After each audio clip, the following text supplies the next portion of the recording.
welcome to another episode of Properly Freelance. It's Jenny Elborn, and today I am talking to Rachel Cherry, who I know as a photographer. We're going to find out a bit more about her today, and we're going to be talking about the lovely, jolly topic of chronic illness. So maybe a little warning. I don't know how light we'll be able to keep it. With this whole podcast, I have sort of promised all along to make it not too profound, not too earnest, and to keep things light and cheery. But it was really important for me to cover this topic within Series 1. So I'm really glad that you've agreed, Rachel, to come and chat with me about it. And just warning people now, it might not be that jolly, but if you don't want to listen to it, that's fine. We'll let you know how it goes. I think we're just trying to be honest, that's the main thing, isn't it? Yeah, absolutely. It's definitely an honest podcast. So sometimes that's jolly and sometimes that's not. Before we get into the joys of chronic illness, do you want to just say a little bit about yourself and kind of what you do as a freelancer and how you got to that point in your career, Rachel? So I am a freelance photographer and I work in performance and the arts. So I'm essentially an event-based photographer. And I kind of got to this point where I was originally a dancer, trained professionally as a dancer. So hence why I work I specialise in dance photography, which has been my main kind of staple, if you like, for my practice. And then I expanded across all the arts, working in across conferences, performances, any arts-related events. And I mean, that's part of the kind of story for me, really, into linking into chronic illness, because I trained as a dancer, like I said, and then about a year after I graduated, I fell really ill. So that kind of ended that career before it really started. So, and then I was just bedbound for quite a long time. I have ME. So that was the illness that you had at that time when you were a dancer, and that's kind of still what you're experiencing today. Well, I mean, I just experienced. Sorry, I should also say that as part of my ME, one of the things that I have problems with is my brain and forming words. There seems to be a lack of connection between my brain and my mouth. So sometimes sentences seem not to make sense. Although I try to be, sometimes I can be really lucid and on it, and sometimes I just have no idea what words are coming out my mouth or what order they are. Well, you're making sense so far. That's good. So clear story. I just say that throughout this podcast, that sometimes I might be a bit like, but that's one part of what I have. But I just basically was bedridden for quite a long time. And I didn't know what I had, and it took a long time to get diagnosed. And once I was diagnosed, it took a long time to come to terms with what I had, because I didn't know anything about ME or what that was or what I was experiencing. So then I just had to build up from there, really, and it just so happened, like serendipity or whatever, that I fell into photography. And then I've been doing that ever since. And I guess photography is one of those fields where there are a lot of freelancers. Was that ever a question for you, or was it a case of this? If I'm going to do this, I'm going to do it freelance, or did you even kind of choose it because you could do it on a freelance basis? How did that kind of come about for you? I think I literally just kind of fell into it. I would have never have chosen to have done it freelance, or probably even at all. I had very supportive friends, which is very important when you have a debilitating condition. But so I had a friend who was working in dance and said, "We need a photographer. Would you be interested in doing it? Because I know you're interested in photography." Yeah. So I said, "Yeah, okay." And that basically started me off. Yeah. Otherwise, I wouldn't have chosen it. But at the same time, there was no other path available to me. So you weren't in a position maybe to be applying for full-time work where you would have had to be somewhere. No, it was 35 hours a week. Yeah, or definitely. I mean, I couldn't do that. I mean, I don't think I can even do that now, but definitely I couldn't do that then. Yeah. but also there was a huge gap in my employment history because I was bedbound for quite a long time, and then had to kind of. I wasn't. I mean, I had my mother. I had to leave. I was living in London prior to being ill, and I had to leave London and go back to live with my parents because I couldn't look after myself. And my mother was very good because she would like make me get up every day and do things like wash up and you know, just like little tasks like that, which were really hard, but really good for me to do. Just to keep functioning. Yeah, to keep functioning. So, yeah, I had this big gap in my employment history, which when you write your CV or apply for a job, I mean, it doesn't look very good. Yeah. So freelancing, I guess, was more of an opportunity because someone, like you say, that person who offered you that chance to do the photography for their dance project, they're only, you know, employing you for a few hours essentially. So it's less of a risk for them, isn't it, to take on somebody who maybe they don't kind of know, what the goalposts are and how committed that person is going to be able to be over a longer period of time. I mean, yeah, it's like in that kind of context, because like you say, it's so short. Even if it's a day, I mean, it's not something you have to bring up because you're kind of nobody asks to see your entire work history or ask why there's a gap on your CV if they've only got a day's fee to pay you anyway. Exactly. So I just want to know if you can do the job. Yeah, so it's kind of like just looking at, you know, your work, what you've done really, and your reputation. I mean, a lot, I'm sure you know, also being a freelancer, that a lot of it is word of mouth, actually. Like, a lot of the work you get is word of mouth rather than submitting CVs and having interviews. I mean, I think I did have an interview once for a freelance photography job, which was just, I mean, it's unheard of. It was very strange. I've never been to an interview for a freelance, unless it's a massive amount of work. That's a huge amount of effort to ask you to put in during an application process. You know, the interview might end up being longer than the job itself, which is, you just can't afford to work in that way. So I would definitely say that mirrors my experience, that a lot of work is coming through word of mouth, and so it does give you a better chance to kind of overcome things that might not look great on paper. So I would agree that I've had a sort of slightly similar experience on that front. So we've gotten into the topic of chronic illness quite quickly. Sorry. Which is, no, that's fine. That's fine. I mean, we were sort of saying before we turned the microphones on that you know, when you have a chronic illness, it affects every part of your life, and therefore it does affect, you know, your decisions around your career, etc., etc. So it's naturally a part of that story. I think maybe it would be useful if I was to chip in and just talk about my experience of illness, because then kind of for the rest of the conversation we can speak from two different perspectives.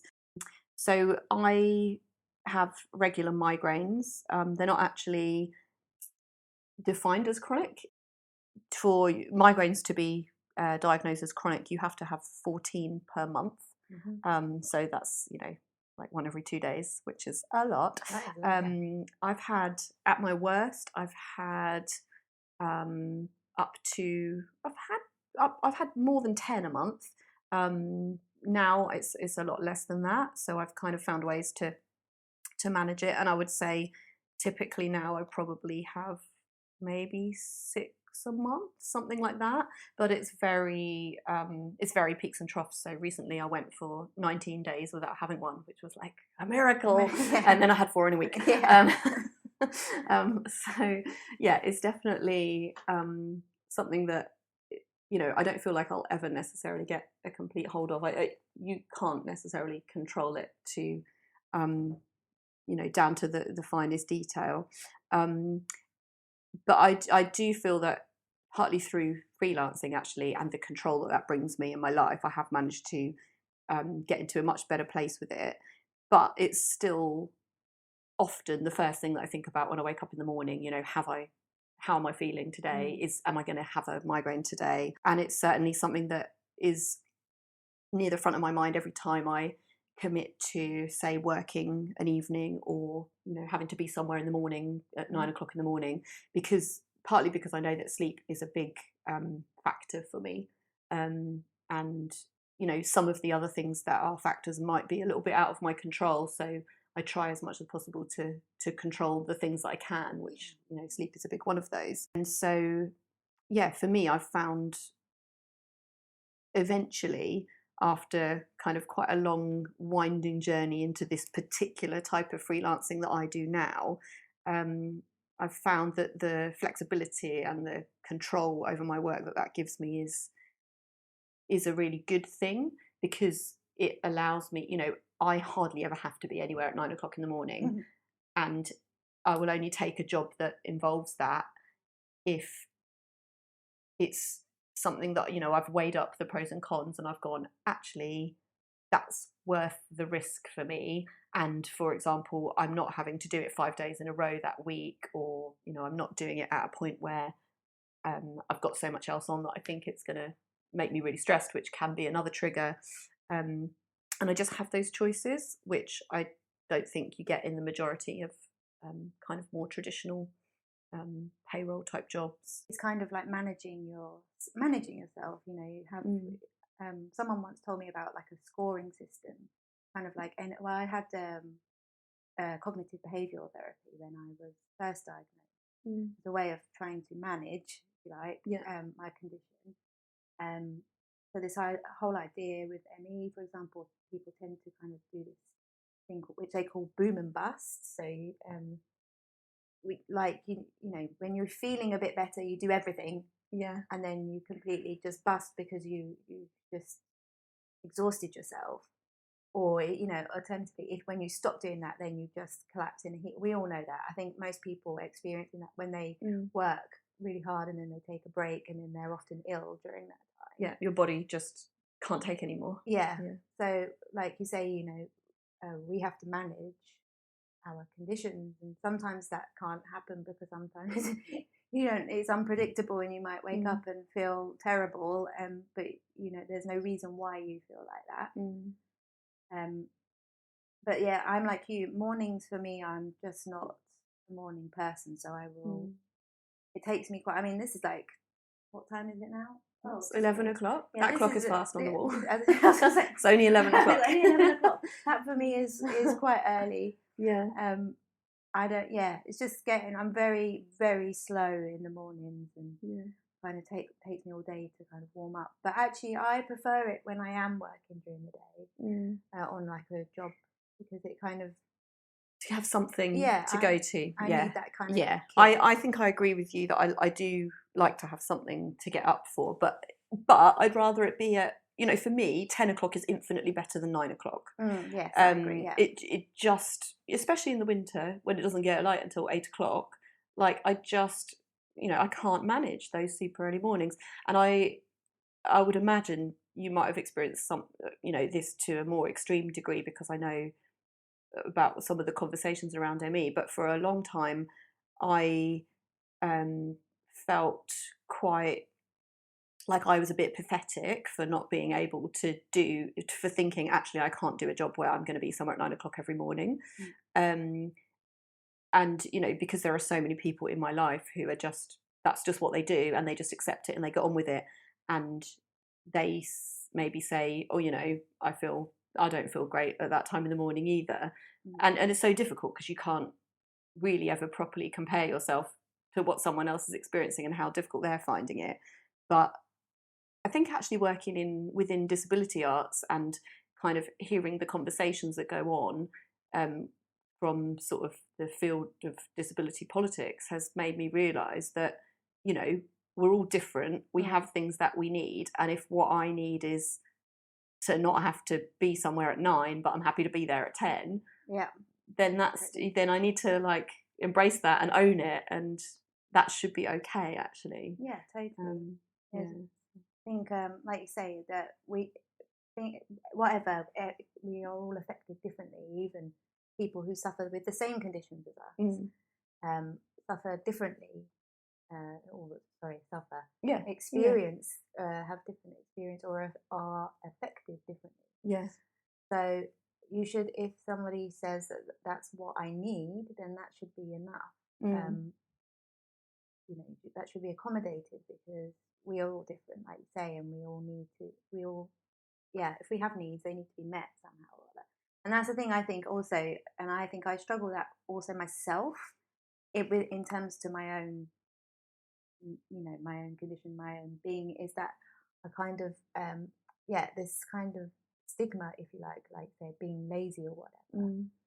Can't get up in the morning, boo-hoo kind of thing. Yeah. I feel a bit like, some people may see it like that, but it's like, in the morning I'm in pain, Yeah. and it affects my whole central nervous system. Yeah.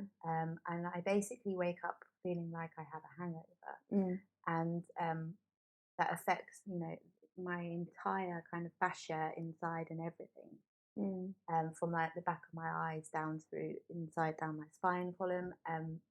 That it's not a pleasant feeling. So I mean, that's part, like, I don't drink very often, this goes to, because that it's the same feeling I have being hungover. Yeah.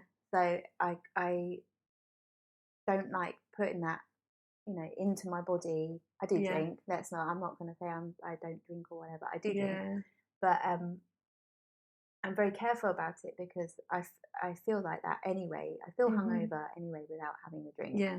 So I have to go through this whole experience of kind of waking my body up in the morning, which is quite long. Yeah. I mean, it's an invisible disability in a sense, isn't it? Obviously, some people would choose to label a chronic illness as a disability, and others wouldn't. And this is another thing that I've kind of had my eyes open to a little bit by working within that field. And I know you've done photography as well within the field of disability arts, haven't you? The nature of illness, I guess, as opposed to, say, what we would traditionally think of as physical disability, is that we have different days. So, for me, I've kind of got a migraine or I haven't. So it's very black and white in a sense. But it means that, there are some days where I can get up at 6:30 in the morning and be, jumping around absolutely fine. And then there's other days where I just can't do that. And it's not always because of something that I've done or inflicted on myself or, all of those things. It can just be because, you have an unpredictable condition. So yeah, just accepting that as well, I think, and the fact that that means you need to plan your life and your work in a way that accommodates the fact that it could happen to you any day of the week. You could wake up and feel awful, or in your case, that's probably something that's more often. And it's harder to kind of explain that to the outside world, but that's why I guess for me, doing something where I'm my own boss and I don't have to explain it, is quite liberating. I think so. I mean, too. I mean, I also work a lot in disability arts, and I kind of, I identify myself as under like the social model of disability as disabled, because I do have a condition that affects my day-to-day living, and and there are some great organisations and circles out there where you can move, and great people as well. And actually, one of the nice things about this conversation is that I didn't know that you had ME until kind of reaching out and looking for somebody to have this conversation with, and then you kind of were suggested and came forward. But we have known each other for a while and worked on the same projects and stuff and come across each other, and we've worked in environments. For example, we both worked on the Unlimited Festival last year and saw each other there, and that's an environment where you don't have to make all these great big declarations, because you're just working in an environment where people's kind of humanity and difference as people is recognised in general. One of the interesting things that I've found working in disability arts actually is that there's a lot of conversation around how employment should be easier, and all these things we're saying about the flexibility and control that we get from freelancing. I guess it's kind of important to acknowledge that the world would be better if you could have that within an employed role. And I think there probably are a lot of people out there who would prefer to be employed but feel that that's not open to them because of their needs that are kind of thrust upon them by having a chronic illness, or in some cases a disability. And I've also come across a problem around trying to get into freelancing because of the work that I do within disability arts. I've worked for some small organisations who are very keen to create paid opportunities for people who've previously only been seen as beneficiaries or participants within arts projects, but actually who have got these great talents that should be being recognised, and they could be actually working for the companies. But one thing that I've found is that the first step on the ladder to working in the arts is often to do it as a freelancer. And if you are in receipt of any kind of benefits, then that becomes a really difficult step to take. Not because you're not allowed to start earning, because you can earn up to a certain amount without your benefits being affected. But because some of those people that I know have actually gone and had conversations with their own benefits advisors at the job centre or wherever, and the advisors so rarely come across this situation of people taking on freelance work that they don't feel confident that they're going to be able to say, yes, here are the rules. If you do it like this, if you only take on this many hours or whatever, your benefits will definitely not be affected. Right. And then those people lose confidence. And I've often been involved in those conversations in a kind of supporting role, but there's only so far professionally that I can support someone, and I don't want to be saying to them, yeah, just do it, it'll be fine, because actually I don't know it will be fine. There is this great potential for freelancing to be a good opportunity for people who find it more difficult to kind of do what's required of an employed role. But there's a bit of a block there as well, so getting into it for some people. Yeah, and also freelancing isn't really for everyone, because you don't always have work. Yeah. And I do also suffer with anxiety. But I've spoken to loads of freelancers across all the sectors about this, and it kind of happened that if work was on an equal level, you'd have enough work throughout the year. It'd be nice, you could work probably, like, I don't know, but it would be kind of more evenly spread out. Or if you just knew at the start of the year that you had this work coming in, this month you had this. But instead what happens is you have all of the work in one month or something. Yeah. And you're just like working tirelessly, and you're exhausted, and you have like 4 hours sleep or no hours sleep sometimes, or what. You're just working like that, and then you have periods where there's absolutely nothing. Yeah. And like I say, I've spoken to people who are like working in computer sciences or what, app design. It's always the same. Like, it doesn't matter where you're working. There's always that, and that is difficult to kind of manage, because. Do you feel that can be more different? Like, does that actually make your illness worse sometimes? Do you feel that it affects your health? When I'm working more, I will be more creatively stimulated, want to do more things. Whereas when I'm not doing anything, I really am not doing anything. And so it's kind of like, because obviously also when I'm really busy, I don't have the time or the capacity to actually act on all of these things. And I go, when I'm not busy, I'm going to do that. Yeah. But of course, when I'm not busy, I just basically You're not motivated. And you need that and I just downtime. need a bit of that, and I need the downtime. But it's a balance, isn't it, between the things that are the areas where freelancing helps your health, and then the areas where maybe it can compound a problem, and you have, I think, what you said before, freelancing's not for everyone. I think you absolutely have to weigh it up, and I wouldn't go around telling people with chronic illnesses to quit their jobs and be freelancers, because it won't necessarily make their lives better. I think for me, I've kind of weighed it up and decided that I do value the control more. I think freelancing sometimes can be quite stressful, like you say, because you don't know what money's coming in, and also for me, because I run a project where there isn't anyone else to deal with things, ultimately that the buck stops with me on that project that I run. And that can be quite stressful because I can't sort of get away from it. I've set it up in a way where I can't really turn my phone off because it's my personal phone, etc., etc. Yeah. And all of those things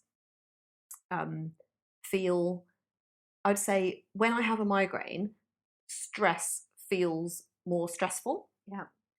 So if I don't actually think that stress necessarily gives me a migraine or makes me more ill, but I have to accept the fact that I am ill sometimes, and that is part of my life. And when I am ill, like stressful things are more stressful.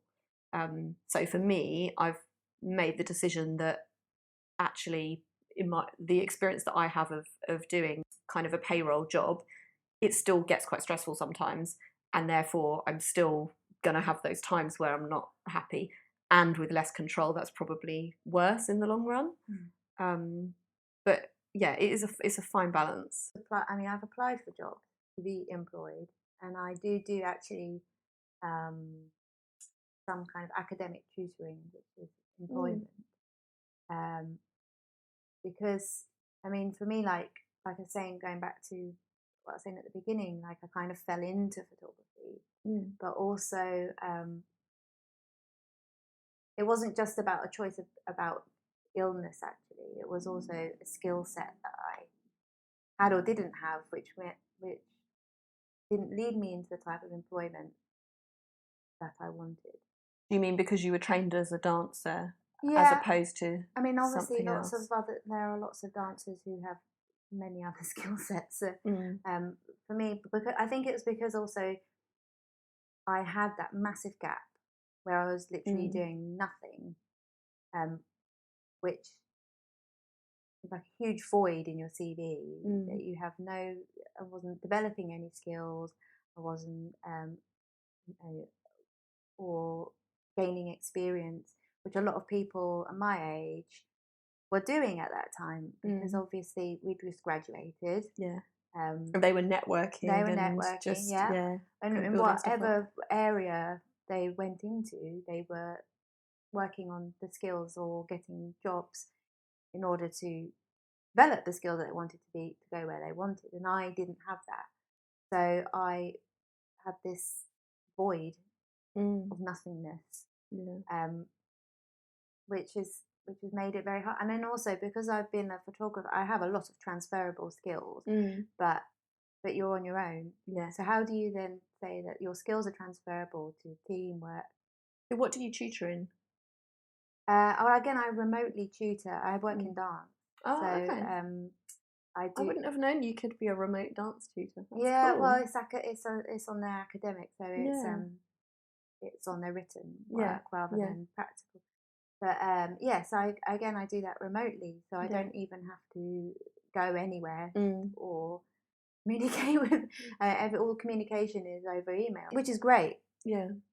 But at the same time, sometimes I would quite like to be a part of a human contact. Yeah, have to be a part of a team. Yeah, that's interesting what you say about looking for transferable skills and doing something different. Because my good thing for this week that I'm going to talk about later in the episode is around that. So maybe I'll give you some ideas. Okay. Good, thank you. I'm sure you have loads of transferable skills. It's like you say, it's a confidence thing, and it's about like if you have been sort of on your own and in your own head, you don't necessarily recognise them in the way that maybe other people would.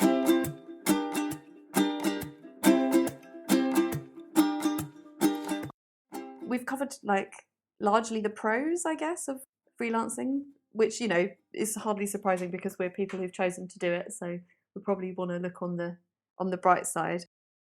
There definitely are some major cons which I feel like I might be kind of in denial about, and I guess what I'm talking about is the fact that you have so little backup, no sick pay, no incapacity pay or whatever, and I think I've been lucky in that I've been able to just push on through most of my illness. You've obviously had an experience of a time when you were not able to work at all and had to move back home. Is that something that kind of you think about a lot now in terms of the possibility of that happening again, or How do you sort of cope with that? I do occasionally. That does happen. I can't. Sometimes I can't physically get up in because I suffer with also like really bad dizziness. So sometimes in the morning, my head will, if I even move it slightly, I have chronic, and it is really bad dizziness, and I basically have to crawl to the bathroom because in order to stand up, I have to vomit. And that is not. It's very scary as well, obviously. So I need people. I prefer to have people around me, but I have had to go to work being very ill, and I did experience, and I had a bout of this, and I was in bed until the moment I basically had to go to work. I should try and get up, so I was basically just taking a load of drugs in order to get up, and it was very difficult. It was very. I just took a taxi straight there, and I basically. Luckily for me, it was mainly people talking, so I don't need to. And you were photographing I was that? photographing that, so it wasn't like I had to be, because obviously when you're photographing performance, you have to be like not on it, you have to be ahead of it. Yeah, because those moments are so fleeting, aren't they? So when people are talking, it has its own challenges. Photographing people talking is really difficult. But I didn't have to have so much movement in myself, or because I move around quite a lot. So I just perched on a stool and sat near the toilet should I need to, and it was real. It was like a strength of will. I had to give myself like, no, I'm not going to be sick. We're just going to do this. We're going to do it. And it's exhausting. Just that in itself. I guess you're a freelancer, so and even as an employed person, like either way, it feels like you should have a choice on that day when you wake up and you just feel that ill. You should have a choice to not go, and you should be able to call whoever's booked you and say, I'm sick, I can't come. But I have this exact same experience, every time I have a migraine, and what goes through my head is this bad enough to justify me not turning up? Because firstly, it's going to damage the relationship with that client. If it's an ongoing project, it's going to make everyone's lives harder in the longer term if I haven't delivered what I was supposed to deliver that day. And then kind of, I guess the worst part of it is that thought of, well, what if I have a worse bout of illness next week and I kind of, I've used up the sympathy that I'm going to get, or the capacity that I have for give on this project. And I count myself very lucky actually that the times when I've gone to work feeling ill have never been as bad as what you're describing. But I think it kind of brings home the fact that yes, you do have control as a freelancer, but you also have an inner battle between your illness and your kind of business, if you like. I mean, I think like it would be the worst thing to let my client down at the, like, even at the best of times, if you can't do a job for a client, especially if it's a new client, then the guarantee that they'll ask you to work again is much smaller, isn't it? It's much smaller. Less so with regular clients, I think. But if you've kind of done like one job or a couple of jobs with a new client, they may come back to you, but it just makes it even more important, doesn't it, to plan, to know yourself and to plan your diary in a way that is realistic. So for example, next month I've got a week coming up where I'd already committed to kind of travelling somewhere on, I think, like the Tuesday and the Thursday of that week. And I know that kind of doing a lot of work outside London is quite exhausting for me. So I generally try not to travel out more than once a week. But this particular week I've gone, okay, I'll do it because it's just my timetable is becoming difficult. And then I got offered another job, which is in London, and I need to do 3 days in that same week. So now I have to do the Monday, the Wednesday, and the Friday on this job in London. So, I mean, essentially, it's just like a full-time week, which should be fine, but that doesn't leave me any time for kind of admin, which, everything has admin with it.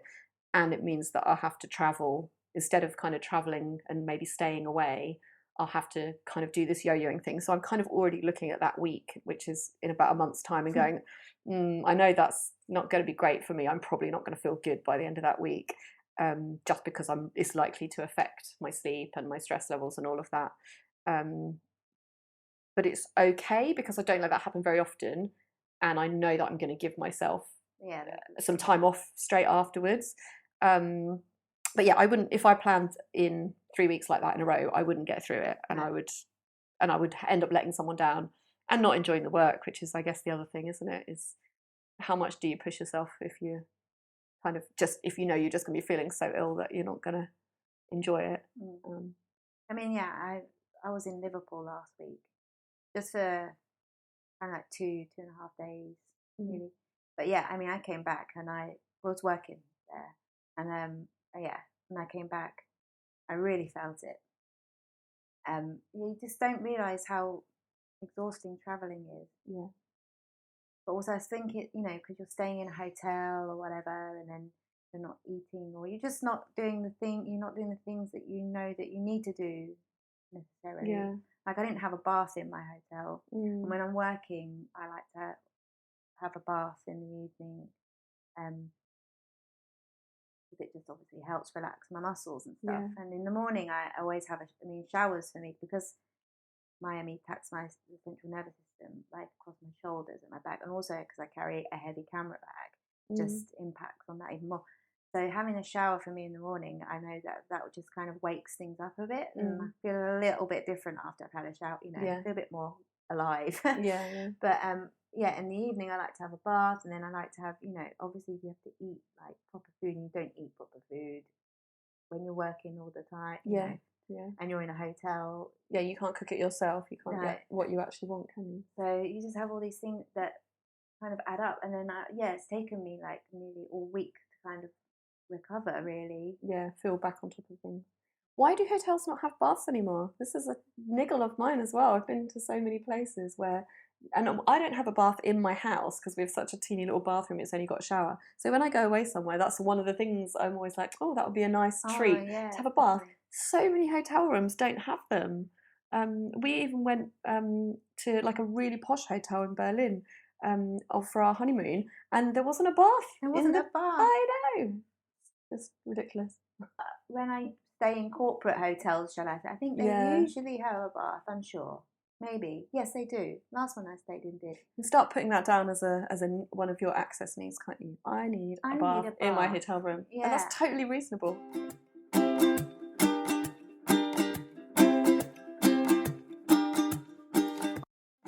So our final section is called From the Ridiculous to the Sublime. And I'm going to start by asking you, Rachel, what is the most ridiculous or annoying thing that you have done this week, or that has happened to you as a freelancer? Well, the most annoying thing that's happened to me this week was my laptop breaking. Oh, dun dun dun. Yes, when I needed it, obviously, because you need them anyway, but because as a freelancer, you need to be able to do your administration, to do... Is that your photo editing as well? Yes, exactly. But I'd just done a shoot, so I needed to do my photo editing, and I needed to turn them around really quickly. Again, when I was in Liverpool. Oh God, so you're away from home as well. So I was away from home. But actually, it broken prior to my going to Liverpool. Okay. And actually what had happened was an internal cable. This is getting techie now, right? Oh, okay. Any techies will be like laughing at this. I didn't know there were internal cables. There's an internal cable that links, I think, the display to the keyboard or something like this. Okay. That had broken. So my keyboard had and the trackpads were just completely not working. So I had to buy, and I looked ridiculous. I had to buy a piece, or just a cheap PC keyboard. Oh, okay. Yeah. So you can use the USB. Yeah. And then did it work? It worked then, which was great, but I looked ridiculous carrying, because it was just really long, and I had like a suitcase. It didn't fit in my suitcase. So you're carrying a suitcase and a keyboard. So I had basically carrying a keyboard with me around. Yeah, that worked. So that was good. Okay, so that was a small crisis averted. Yeah, it was really difficult because I was kept touching my keypad on my laptop, and I'm no, stop doing that. And just using it, but also, the muscle memory is quite difficult to overcome, isn't it? When you're very used to doing it one way. And you're trying, and it was a PC keyboard, and I work on Mac, so trying to, I was trying that, all your symbols are in different yeah, places. and I was just like, oh, yeah. it took a long time. Anyway, then I had to, and then I basically annoyed, the repair people because I didn't want to give them my laptop. No, because you need it for work. I was like, please, because they're like, well, we'll repair it. You know, obviously it takes 24 hours to repair, and I was like, Yeah. I just can't bear to like give up yeah. my laptop. And I was just like, let it. I actually did hand it in, and then I was like, I need to get it back. I had to get it back. I need it Like now. the store closed at 8 o'clock at night. At 8 o'clock at night, I was like, I need it back. Yeah. And I just handed it in, and they had to go and get it. And I was like, I need it for another night. It's just like, well, they're not going to be working on it overnight, presumably. No. So. Did you then deliver it back the next morning? Yeah, I did. Yeah. That's so true. It's really hard to function without it, isn't it? I was looking up yesterday. Actually, I was looking up where I could get a new battery for my MacBook because I'm kind of it's the battery life is pretty poor on it, and I think I really, really don't want to just chuck it and get a new one because I'm just want to save the planet and make it last as long as I can. But I would like a new battery. And I was looking up some places that could do it. Some of them said it was going to take a week. Really? I was like, I can't live a week Right, without a week. Like, oh my goodness! I was like, well, I'm going on holiday in August. Maybe I can, maybe that's when I'll have it done. I need to find somewhere that does it much quicker than that. I mean, that's what I had to think about. It's like I need the laptop, so I'm going to have to go and buy a keyboard because I need, need it to work on over this time. So you have to think about when you can hand You do it in. see some really dinky little keyboards that people have these days, but I guess they're really expensive, and you were looking for a last-minute temporary cheap thing. Yeah. So my ridiculous thing for this week is that I spent, I don't even know how long, more hours than I care to think about really, trying to find out how much I owe the student loans company. Oh, right. Because we're trying to get a new mortgage, and that's one of the questions that you have to answer is what's your outstanding student debt. And my most recent statement, so when you're self-employed you pay back, well, I don't know if this applies to everyone or just the particular era of student loan that I sort of fall into, which I think was only around for like a 2-3 year period, but you pay back your student loan on your tax return each time you do it. And the last statement that I had was from a year ago, but I have definitely paid some taxes since then, so I would have imagined that my student loan would have, some of that would have gone to my student loan, and that would have changed the amount on there, but I couldn't establish this information because I was trying to log into my student loans account, and I've recently changed I changed my name because I got married. I changed my email address, and an old email address that I certainly used to use when I took out my student loan, I sort of managed to completely lose access to. It kind of got deleted, and I now can't get into it. And I'd set up a new one in my married name anyway. And since setting up my student loan account, I changed my phone number. So essentially my entire identity has changed. So I had this task on my hands of trying to convince the student loan company that I was still me, because I could no longer answer any of their questions. Oh, there was also a point where I had to answer a secret question thing. Oh, and who can ever remember what but it asked me what my answer was, but it wouldn't tell me what the question was. And I was like, oh my god, I now have to guess the question before I can log into this thing. So lots of phone calls, lots of rummaging around trying to, I had to change the address as well because it was still registered my parents' house and they're moving. So palaver. Eventually got logged into my account, and there is no more information. Literally the most up to date I can get is something like 13 months old. So that was a waste of my time. And I basically don't know how much student debt I have. So there we go. And that would not be the case. If I was on a payroll, then it would be much easier than that because you pay every month. So you get an up-to-date statement. So I live in blissful hope that maybe I've finished paying it off. Who knows? I just don't know. I'll never know. So my sublime, wonderful thing for this week that I have really been enjoying about freelancing is that I have been kind of seeking out a new and completely different kind of work just for a few hours a week. And I actually talked about this on the last podcast, but there's been a long gap since we recorded that. So the last podcast was recorded just before Christmas, and then I've taken kind of about 6 weeks out to launch the podcast and do some promo stuff, and just kind of, I've been quite busy with work. So I'm just picking up again, and I've actually had 6 weeks during which I've been starting to try and get myself work as a freelance copywriter, which is kind of completely different to all the other work that I've been doing. But I wanted to find something that I could do for a few hours a week that was quite flexible, could mostly do remotely, and kind of what you were talking about before, actually use some transferable skills to try and tap into a slightly different market. So for me specifically, clients who aren't the arts or charity, and maybe have a little bit more money than the arts or charity. And it's been going surprisingly well. I've got myself like 5 or 6 little jobs so far over the last kind of 5 or 6 weeks. Totally through word of mouth. I prepared like a bit of a portfolio CV thing. No one wants to see it. It's all just been through people I know and people who trust me, who've been recommending me to other people. And I've got quite a nice range of different clients. So I've been doing sort of websites, blogs, brochures, etc. And I suddenly realised this is such a great thing about freelancing, because I have a very short attention span. I can't do one thing for my whole week.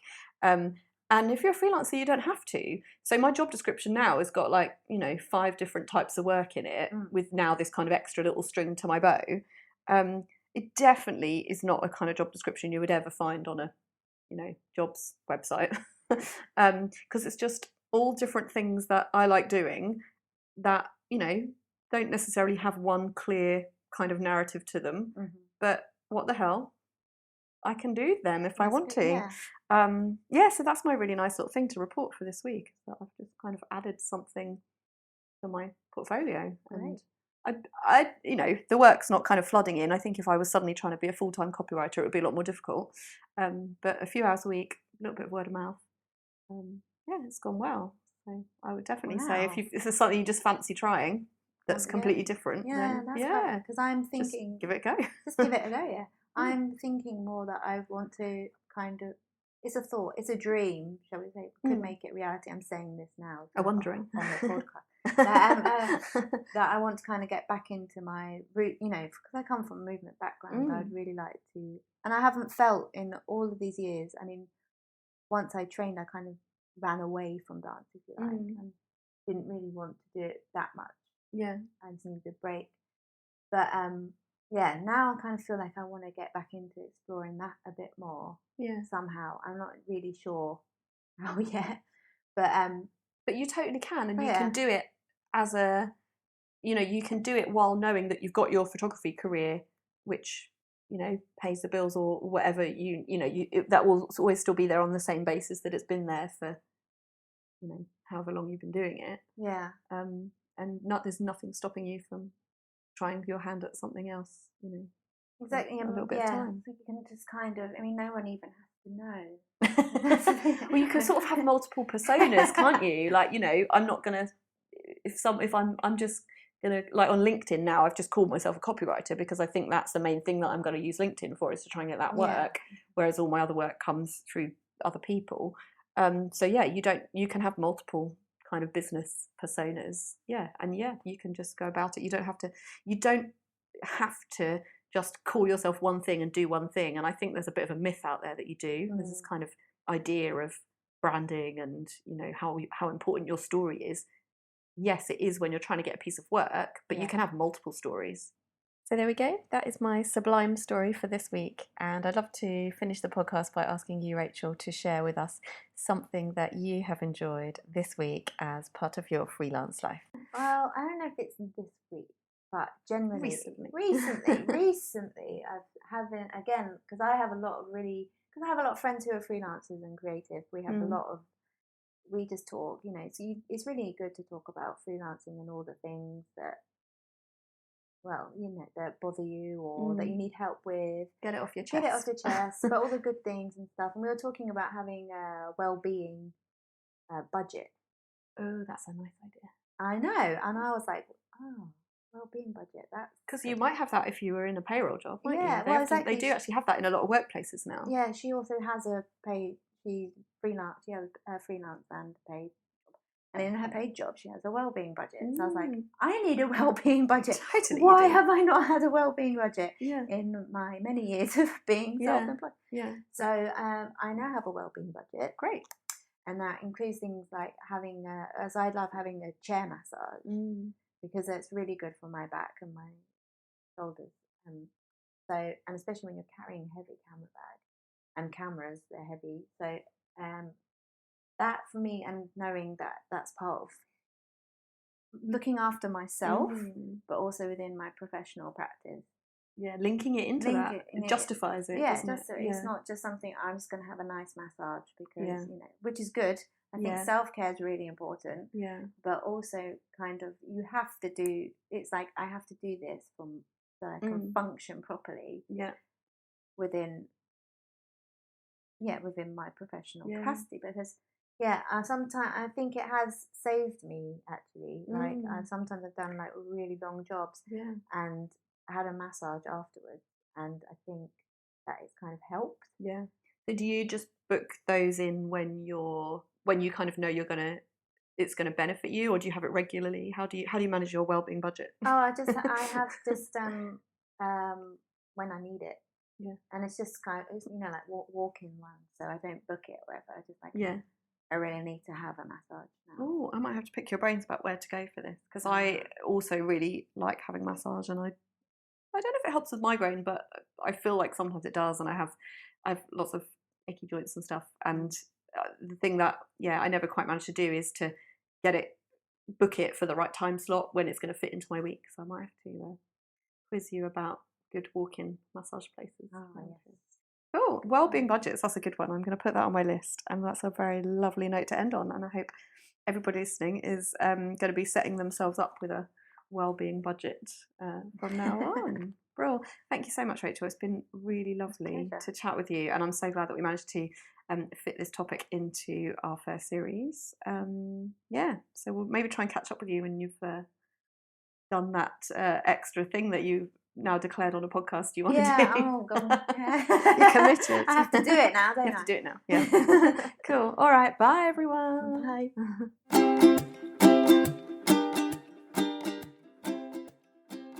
You've been listening to Properly Freelance podcast with Jenni Elbourne, and my guest was Rachel Cherry.